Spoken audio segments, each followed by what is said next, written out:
All right, YouTube. It's a pretty funny story when a presidential candidate, fourth tier presidential candidate, but a candidate who's been spoken of at least a few times by the media nonetheless, is actually wanted, has a warrant out for their arrest. That's the case with Jill Stein and her running mate.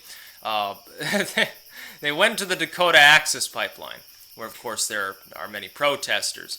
They're tired of native land being torn up by oil companies, and so Jill Stein and her running mate decided to spray paint some bulldozers. Actually, she put "I approve this" message on one of them, and "decolonize now" and stuff like that. Now, I've been critical of Jill Stein because I don't support her policies and I would never vote for her. But I can admire this.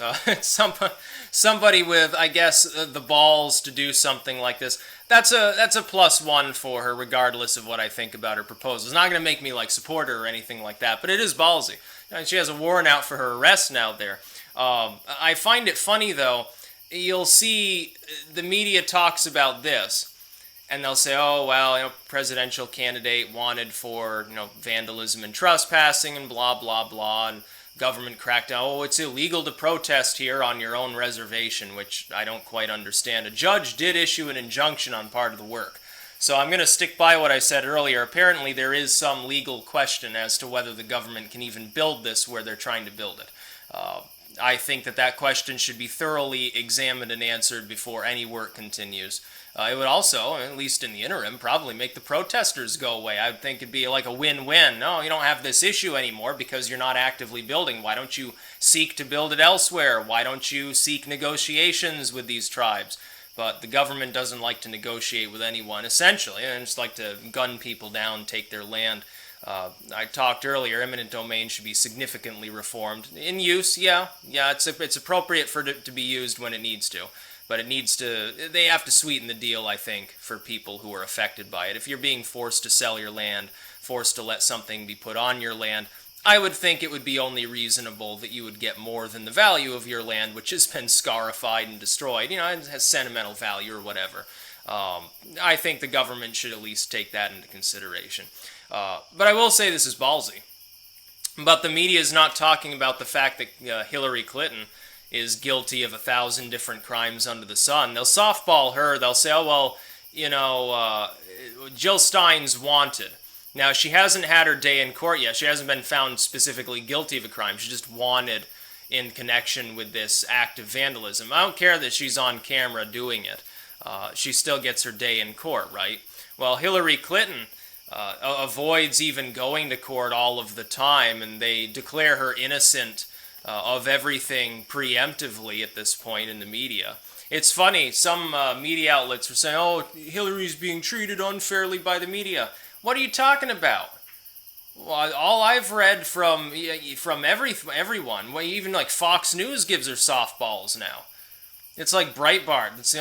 Breitbart and Drudge are the only ones that are actually reporting on what she's done wrong. Them and WikiLeaks. All the mainstream media outlets, including typically supposedly Republican-friendly ones, they softball Clinton all day. They make excuses for everything she does. They don't want to talk about her health. Now, it's funny because when McCain was running, people talked a great deal about whether he was healthy enough and able enough to serve because of his age and because he couldn't lift his arms above his shoulders and so forth. They said, well, do I want this person potentially to die and leave us President Palin? And it was an honest-to-goodness question at the time. It made sense to ask it, even if there was no specific indicator that he had any health problems. It was a question that needed answering. I myself, I will say, and I voted for Obama, and stupidly kind of, in 2008, partially because even though I wasn't taken in by a lot of Obama's antics, I will say that in my defense, the idea of Sarah Palin being president is a lot scarier than McCain being president. McCain would have just been another neocon. It would have been more of the same. It would have been basically another Bush. A little bit dumb, corrupt, obviously, in bed with corporations, yeah, but Sarah Palin, here's this very, very young individual who would end up being our first female president without even being elected, and it was a concern. What if McCain suddenly drops dead if he's elected? What if he suddenly strokes out? It was an honest question. I think people need to ask the same about both Hillary and Trump. They're both in that older age bracket, along with somebody like McCain, circa 2008. I think Pence is capable of being the president without being capable of being a particularly good one, I will say. But as for Tim Kaine, I don't know if he has those qualifications. I'm thinking probably not. And Hillary Clinton has shown time and time again, she appears, partially because she won't talk to the media, partially because she randomly stops campaigning for long periods, and partially because of her FBI testimony, and partially because of her constant coughing fits. She appears to have some sort of problem. Whether it's a minor problem or a major problem at her age doesn't really matter. Trump hasn't given us any specific concern. There's no reason to believe. He's given us no indicator in his behavior and demeanor that he's got any significant health issues. He still just, he fucking jogs around on stage and shit, and he sits there roaring like a lion. Hillary Clinton doesn't appear capable of doing that. Now, they're both old, so I think the question should be asked to both of them. We should have comprehensive medical records from both of them. Now, we have Trump's letter from his doctor that was apparently written just while his limo was waiting, saying, oh yeah, he's healthy as a horse, probably because the doctor's familiar enough to know, yeah, he's healthy, at least tolerably healthy for someone of his age. Clinton can't even produce that. So the media constantly softballs Clinton, won't even ask her hard-hitting questions. The one reporter who tried to ask her regarding, I can't remember whether it was her health or the idea that maybe Trump will win the election. When she was on her plane, she immediately said, oh, the interview's over, and went to the other side. You could see several of her staffers behind her shooting dirty glares in that reporter's direction. It was actually very funny. Now, that was reported by Fox, not by MSNBC, obviously. She's got some severe problems. Here's Jill Stein. She's obviously in pretty good health. She's sitting there with her fucking bandana marching around on this oil pipeline project, spray painting bulldozers. Little bit dumb? Yeah, maybe so. She knows she's not going to win, though. It is pandering and grandstanding. She's trying to make a political point. But at the same time, yeah, I kind of admire that. I admire that here's this, older lady. She's willing to go out there with the can of spray paint and vandalize something. Yeah, good move. Doesn't make your policies any more sensible. You're still nuts, but ballsy. Okay, I'll give you that one.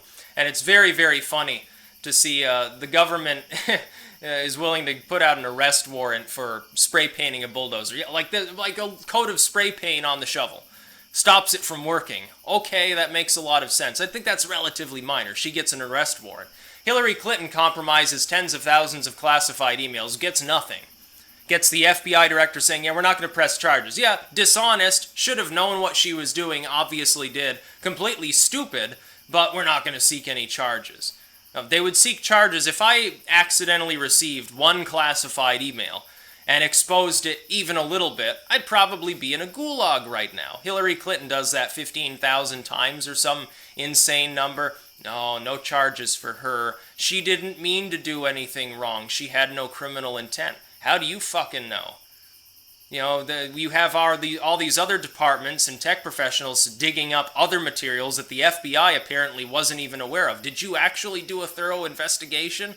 I think it's funny. That's probably the biggest comparison here. This might be why Jill Stein did this. It's trying to contrast. Oh, here I am. I'm presidential candidate too. I get an arrest warrant for spray painting a bulldozer. Look at what Clinton's done. Not a day served, no warrant, not apparently a thorough investigation. It's very, very funny to me. So I'll give Jill Stein credit, even if it's pandering and even if it doesn't really make her more of a sensible human being.